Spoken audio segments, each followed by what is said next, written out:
Hey everybody, thanks for watching. Getting the band back together here at Oak Creek in Irvine with Monte Scheinblum. Hi Monte. What's up? What's up? Monte and I have done hours of videos together, and then also we combined with just regular talk. Talked so much about the golf swing, and this one thing you said, it's a really interesting concept that I've heard you say that I haven't heard other people say at all. It's something about how the power is mostly coming from here, but the club face is being squared by the rotation of your body. Okay. In traditional golf instruction, we hear the big muscles are giving you the power, and then you just want to square it by doing some kind of that's horrid. Okay. right. You know, I can rattle off a bunch of statistics and a bunch of evidence and science that's been created that pretty much shows that the speed of the left arm is the body part most responsible. Of course, if your hips and your torso aren't working correctly, you can't accelerate the left arm correctly. So this has to work right. But just common sense will tell you, if you had a frisbee and you were throwing a frisbee left-handed, and you went like this, and you went like that, obviously the second one, the frisbee would go farther. Yeah. And left-handed backhand in tennis, you hit it like this, you don't hit it like that. Right. So aside, like I said, I could rattle off a bunch of stats. One in particular, hip speed on the LPGA Tour is significantly higher. You're just talking about the gross number. Yes. You're not talking about, for a woman or for a man. No, just straight up, they are moving their hips faster than the men. Faster than the men do. Men have, the average PGA Tour club head speed's about 20 miles an hour higher. I think it's 19. Right. But hip speed is significantly higher on the LPGA Tour. Yeah. So what you're trying to do is you're trying to get your arms moving correctly, and then to get in the right place on the body where they can accelerate correctly, where they're not moving out away from the body and the arms and hands aren't twisting too much. Yeah. So to simplify it. So almost like you're saying your body's role is to get things lined up in perfect sync to absolutely annihilate it with right. this. Yeah. It's a lot more complicated than this, but essentially the body creates stability and points the direction where you're creating the speed. So like, if you get up there and you don't rotate and you give it a big slide and a big thrust this way, yeah. Well, I'm not going to be able to accelerate my arm in the proper direction and get your maximum effort. Same thing, whereas if the body rotates early, that's, this is the thing that's been killing a lot of people, is the idea that they get armsy and handsy at impact and hit hooks, and then the solution is to fire the body more, and almost universally that's bad. Yeah. Because what's happening to a lot of people is we've all heard arms and hands along for the ride, they're passive, yeah. Which makes no sense to me. Your arms and hands aren't even passive when you jog.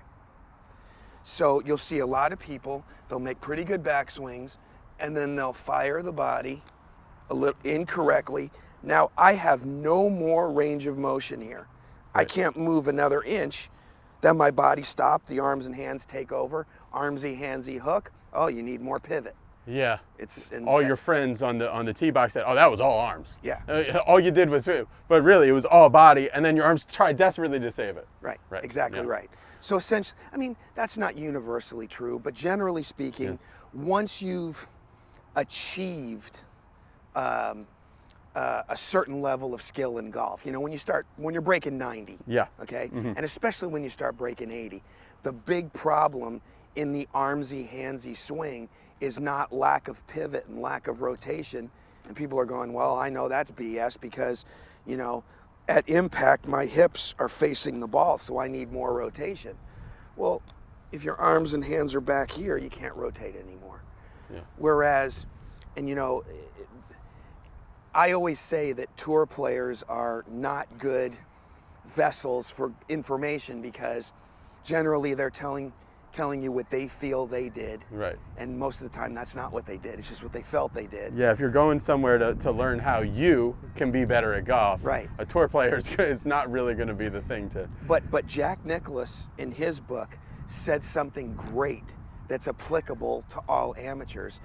And he said, I tried to keep my back to the target as long as I could. So if he tried to keep his back to the target as long as he could, your natural momentum is to shift and start to rotate the pelvis, creating separation between the upper and lower body, but also giving your arms time to accelerate and link up in front of your chest. Then from here, you can fire everything, you know? So the most important thing, and here's something, I know a lot of people are gonna disagree with me on this, but in theory, I believe this to be true because just from experience and giving lessons and working on it myself. Generally speaking, if you get your arms and hands to work correctly to start the downswing, generally speaking, your pivot will react really, really well and you'll open up more. Yeah. Whereas you can get your pivot working right and your arms won't.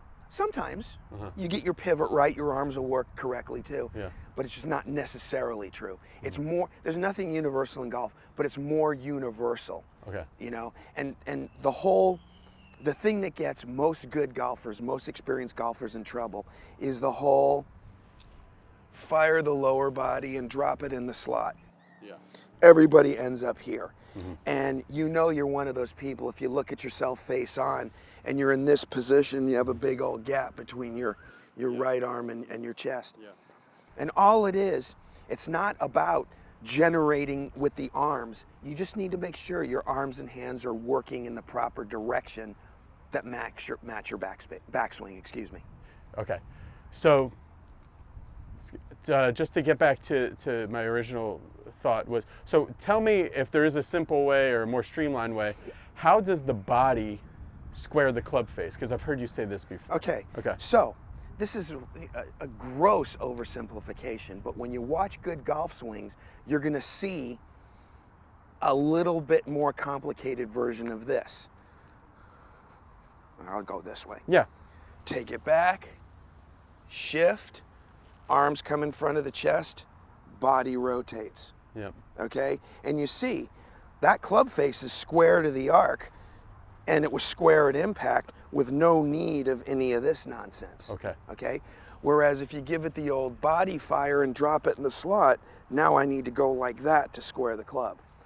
So you're saying that with a really elite level, expert level sequencing, of good sequencing of your swing, then in an ideal world, then that's your body squaring it. Exactly right. And you don't have to do any steering or fanning or, yeah. And you see, and that goes together, because if you watch, okay, good golf swing, all right, not, you know, Jim Furyk has a good golf swing, but not in the classic sense. Put a name on it, like, for example. Adam Scott, Rory McIlroy, yeah.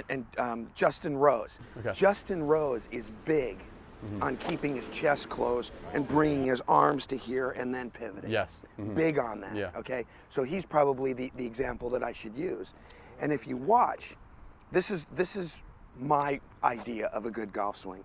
You make as good backswing as you can, okay?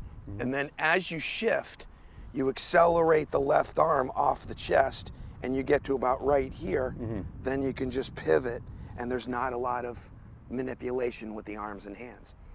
But that kills two birds with one stone. The left arm accelerating this way and the hands working out and forward, which everybody is under the misconception is over the top. That gets your left arm accelerating off your chest. For those golf machine people, releasing a power accumulator number 4. Yeah. Okay? And it gets you in that frisbee throwing motion. So it's shift, accelerate the left arm, pivot. And all of that happens in like 1/100th of a second. Oh yeah. You know. And that's where the practice comes in. That's Yeah. the hard part. And this is why you see everybody working on this. Well, if I can, beat this old school 1-iron, then, I'll be able to hit anything. Oh, if I can get my driver right, I'll work on it. No. Yeah. You need to feel it slow. So if you want to know what that feels like, you get up here and you give it one of these, Take it back, shift, bring your hips in, pivot. So yeah, really, and I'll try it, Monte, just because I haven't done this really. So the drill that you're prescribing, or the feel that you're prescribing for this is to, it's almost like a two-part freezer where you're going here, you put it in this good spot, and then at that point you're just using your lower body. You see, and you did what you dropped your hands too much. You didn't bring them out. Because I went like this. Yeah, exactly. It's not that one. It's forward. Like the, see, got to do it one more time. The elbow comes forward. Got you. Yeah, it's not just here and then, No. yeah, it's there. See, because look, here's the important thing is, you know, you see people all day long that their downswings look like this. You know, and their shafts get very, very vertical like this. Okay? Well, look at all I have to do to turn this into a good position is bring the elbow forward. Now I'm gold. Okay? So you see everybody all day long, they're dropping it in the slot and their elbows are out here, their hands are close to their body, the club's kicked out away from them, and it's all manipulation from there. Let me try this drill, Monty. So I'm here, here, and then body. Correct. Right? See, way too far, way too fast, way too much swing there. Yeah, that was like... That's what everybody the thing does. I always struggle with. Okay. A guy will tell me, okay, do this 25%. It's about 92. Okay, so go ahead, take a back swing and stop. But I hit it good. I like that part of it. Absolutely. Take All a back swing and stop. Okay, now bring your elbow towards your belly button. Okay, now pivot. Excellent. That's how far you should be hitting it. And I did notice, kind of in a pitching prescription way, the release was very much like this and not like this. Correct. You know? All right, guys, thanks for watching. I'm going to be editing the rest of this conversation with Monte and two other ones that I did that same day, just a couple days ago when I went down to Oak Creek. If you're interested in this topic of syncing your swing, last year on Be Better Golf, I put out this thing called Syncing Your Swing, which is available on my new website, bebettergolf.net. And you can check that out. And also Monte was in this other thing called The Source of Power. Both things that have been really cool for people to check out. So you can get that on bebettergolf.net/premium. Monte has some really cool things coming out on montescheinblum.com. He's going to be releasing a short game video coming up real soon. And he's got his YouTube page, youtube.com/hititlong. So subscribe to this channel, subscribe to Monte's channel, and check out that other stuff. So cutting together some more things about squaring the face with your rotation with Monte, and also we did a video about deep divots, which is a question I had for him. And also Monte had some really interesting advice about shallowing the shaft in transition, which is a big winner, something that people are really trying to do. Like and subscribe to this video and to this channel. And thanks a ton for watching, guys. See you later. Bye.